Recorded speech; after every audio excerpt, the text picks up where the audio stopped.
와, 진짜 맛있었어. 오늘 너무 배부른데? 네, 오늘 먹은 건 n분의 1 합시다. 진짜 미안한데 내가 오늘 정말 깜빡하고 지갑을 안 가져왔거든. 그래서 땡전 한 푼이 없어. 정말 미안해. 내가 나중에 꼭 줄 테니까 오늘만 좀 얻어먹자. 사실 이렇게 미안하다고 말하는 사람이 진짜 미안해하지는 않죠. 안녕하세요. 경제유치원의 이시안입니다. 앞서서 두 사람의 아주 자연스러운 연기와 대사를 들으셨는데요. 너무 자연스러웠습니다. 네. 그런데요, 여기서 이 대화에서요, 땡전은 도대체 얼마를 말하는 걸까요? 이런 건요, 질문을 보기 전까지는 절대 궁금하지 않은 그런 얘기입니다. 근데 질문을 보면 괜히 궁금해지는 그런 상식이기도 하죠.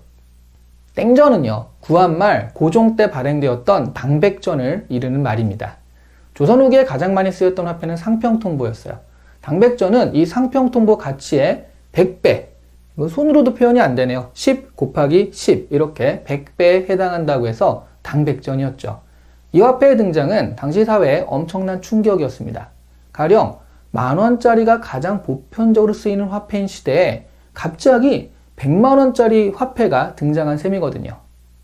그러면요, 땡전은 생각보다 고액인 것일까요? 나 땡전 한 푼 없어 라고 했을 때 나 100만원도 없어 이런 얘기가 되는 것일까요? 그게 그렇게 간단한 문제가 아닙니다. 왜 그런지 지금부터 살펴볼게요. 당백전은요, 명목상 가치는 100배지만요, 실제 화폐를 만들어내는데 상평통보에 비해서 5에서 6배 정도의 비용이 들어갔을 뿐이에요. 그러니까 이 화폐를 많이 찍어낼수록 나라로서는 이익이었죠. 당백전을 찍어내게 된 이유는요, 조선 정부의 재정이 너무나 악화되었기 때문이었습니다. 당백전이 나오기 전 상평통보와 함께 기축통화의 역할을 했던 것 중 하나가 면포입니다. 무명실로 짠 옷감의 종류인데요, 당시 평민들의 옷감이었어요. 그런데 19세기 중반 기계로 짠 옥양목이 대량 수입되면서 면포의 가치가 폭락하게 됩니다. 기축통화의 가치가 폭락했다는 이야기는요, 인플레이션 상황이란 이야기예요. 인플레이션이라는 것은 지속적으로 물가가 오르는 현상을 말하거나 혹은 화폐 가치가 지속적으로 하락하는 현상을 말하죠. 그 어느 쪽이나 결과는 같습니다. 물건을 사기 위해서는 어제에 비해서 오늘 훨씬 더 많은 가치의 화폐를 지불해야 된다라는 얘기거든요. 게다가 고종의 아버지인 흥선대원군은요, 경복궁 재건을 추진합니다. 경복궁은 임진왜란 때 불탄 이후로 계속 방치되어 있었거든요. 문제는요, 엄청난 돈이 들어간다는 사실이었죠. 경복궁 재건에 당시 조선 조정에 12년치 예산이 들어갈 정도였다고 해요. 조선 왕실은요, 당백전을 발행해서 재정 상황을 개선하려고 한 것이었죠. 하지만 결과적으로는 초인플레이션을 부르게 됩니다.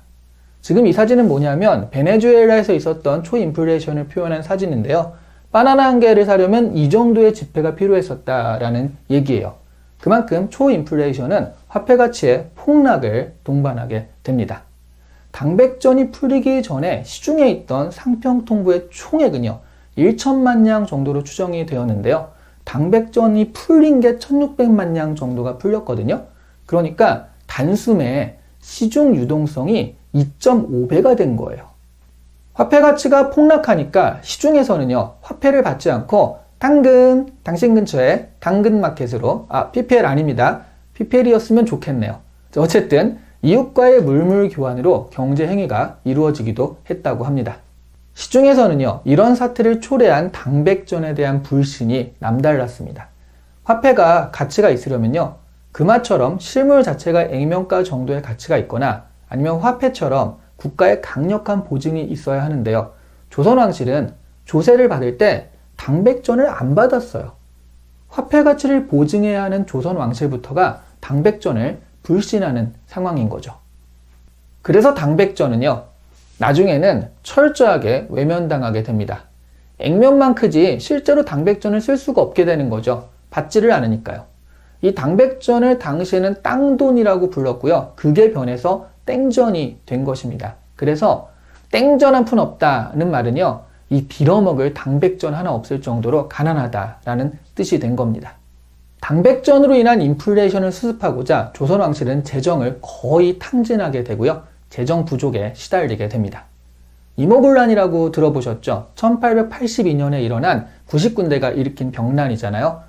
이분들 보면 굉장히 90군데 같죠? 아닙니다. 이분들이 의외로 신식군데고요.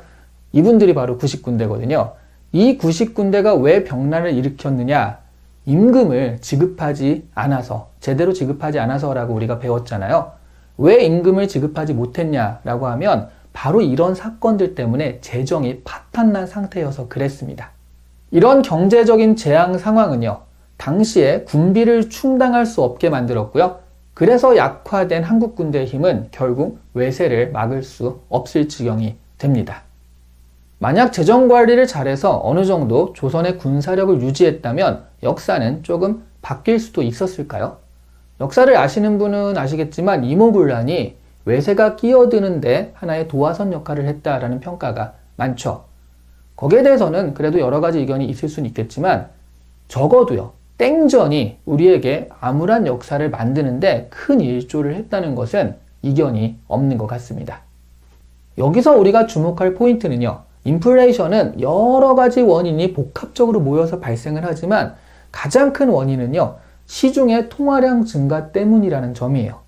밀턴 프리드먼은요, 언제 어디서나 인플레이션은, 이거는 따옴표죠. 언제 어디서나 인플레이션은 화폐적 현상이다 라고 말하기도 했습니다. 통화량이 증가해서 화폐의 가치가 떨어지면요, 물가는 오르게 되는데요. 이렇게 되면 저축해서 가지고 있던 돈이요, 몇십일 만에도 반토막 나는 일도 벌어질 수 있습니다. 짐바브웨는요, 인플레이션으로 유명한 나라죠. 1990년대까지만 해도 어느 정도 괜찮았었는데 2000년대 들어서 초인플레이션이 일어나면서 빵과 우유를 사려면요, 이렇게 손수레에 돈을 싣고 가야 할 정도가 됩니다. 그리고요, 이렇게 100조 달러짜리 지폐가 있을 정도예요. 참고로 이게 얼마냐라고 하면 인터넷 쇼핑몰에서 짐바브웨 100조 달러를 검색해 보면요, 이 정도로 한 6만원, 7만원 정도에 구입할 수가 있습니다. 100조 달러인데요. 지금 전 세계적으로 인플레이션에 대한 우려가 깊습니다. 전 세계적인 전염병 사태에 후드려 맞은 경제를 구하기 위해 각국 정부가 돈을 풀다 보니까 전 세계적으로 통화량이 엄청 증가한 상태거든요. 통화량이 증가하면요, 인플레이션 국면이 되면서 현금을 가지는 것보다는 주식이나 부동산, 금 같은 것에 투자를 하게 되죠. 그러니 자연스럽게 자산 투자가 매력적이게 됩니다. 지금 이게 골드바죠?